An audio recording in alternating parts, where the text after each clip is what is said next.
ഭൂമിയെ എന്നോ ഒരു അന്യഗ്രഹ നാഗരികത ഹാക്ക് ചെയ്തിട്ടുണ്ടെന്ന് വിശ്വസിച്ചുകൊണ്ട് ഞാൻ എഴുതിയ നോവലാണ് പ്ലാനറ്റ് 9 എന്ന് പറയുന്നത്. അതായത് നമ്മൾ മനുഷ്യരുടെ പരിണാമ പ്രക്രിയയിൽ ഒരു പോയിന്റിൽ വെച്ചിട്ട് നമ്മൾ മനുഷ്യനെ ഒരു അന്യഗ്രഹ നാഗരികത ഹാക്ക് ചെയ്തു. അതുകൊണ്ടാണ് നമുക്ക് ബ്രെയിൻ അഡ്വാൻസ്മെന്റ് സംഭവിച്ചതെന്ന് തന്നെയാണ് വിശ്വസിക്കുന്നത്. അങ്ങനെയാണ് ഈ പ്ലാനറ്റ് 9 ഞാനത് ഇംപ്ലിമെന്റ് ചെയ്യുന്നതും. അതൊരു ഏലിയൻ ഇൻവേഷൻ സ്റ്റോറിയാണ് പ്ലാനറ്റ് 9 എന്ന് പറയുന്നത്. ഈ പ്ലാനറ്റ് 9 DC ബുക്സ് 2022 പബ്ലിഷ് ചെയ്തതാണ്. ഈ പുസ്തകം ഞാൻ എഴുതുന്ന സമയത്ത് ഞാൻ ഏറ്റെടുത്ത ഏറ്റവും വലിയ ചലഞ്ച് എന്ന് പറയുന്നത്, എൻ്റെ മുന്നിലുണ്ടായിരുന്ന ഏറ്റവും വലിയ ചലഞ്ച് എന്ന് പറയുന്നത്, ഞാൻ ഈ ഒരു ഏലിയന് എന്ത് മുഖം കൊടുക്കും എന്നുള്ളതായിരുന്നു. നമ്മൾ സ്ഥിരം കണ്ട് പരിചയിച്ചിട്ടുള്ള ഉണ്ടക്കണ്ണും അതൊന്നും അല്ല ശരിക്കും ഏലിയൻ്റെ രൂപം എന്ന് എനിക്ക് ഉറപ്പാണ്.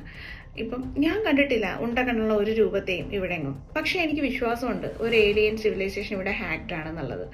അതുകൊണ്ട് തന്നെ അവർ നമുക്കിടയിൽ അദൃശ്യരായിട്ട് ജീവിക്കുന്നു എന്ന് തന്നെയാണ് എൻ്റെ വിശ്വാസം പറയുന്നത്. എൻ്റെ മാത്രം വിശ്വാസമാണ്. അതാണ് ഞാൻ ആ പുസ്തകത്തിൽ എഴുതിയിരിക്കുന്നതും.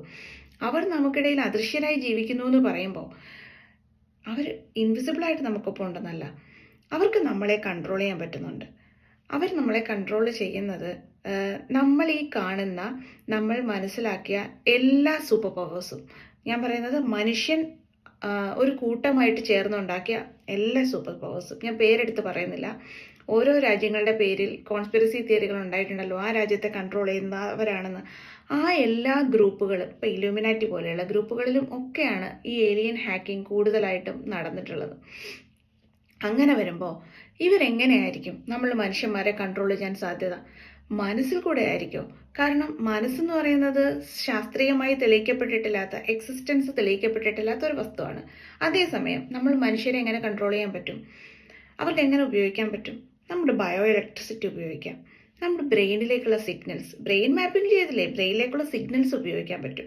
നമ്മൾ അറിയുന്നില്ല നമ്മുടെ ചിന്തകൾ കൺട്രോൾ ചെയ്യപ്പെടുന്നു. ഒന്ന് ആലോചിച്ച് നോക്കി, ഒരു 10 വർഷം മുൻപ് നമ്മൾ മനുഷ്യർക്ക് ഇത്രത്തോളം ഫ്രസ്ട്രേഷൻസും സ്ട്രെസ്സസും ടെൻഷൻസും ഉണ്ടായിരുന്നു? നമ്മൾ മൊബൈലിലേക്ക് ഇത്രത്തോളം അഡിക്റ്റഡ് ആയതിനു ശേഷമല്ലേ നമ്മുടെ മാനസിക പ്രശ്നങ്ങളും നമുക്ക് നമ്മളിലുള്ളൊരു കൺട്രോൾ നഷ്ടപ്പെട്ടത്?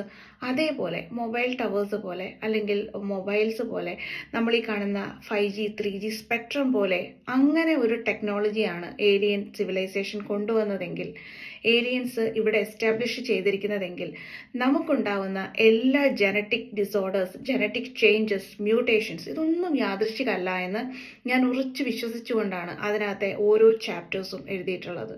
ആസ് എ റൈറ്റർ എനിക്ക് ഇപ്പോഴും അങ്ങനെയുള്ള തിയറിയിൽ വിശ്വാസമുണ്ട്. എന്നെ കുറ്റം പറയുന്നവരും കളിയാക്കുന്നവരും ഒരുപാട് പേരുണ്ടാവും. പക്ഷെ ഞാൻ എഴുതിയത് എൻ്റെ വിശ്വാസമാണ്. കാരണം ഒന്നും ശാസ്ത്രത്തിൽ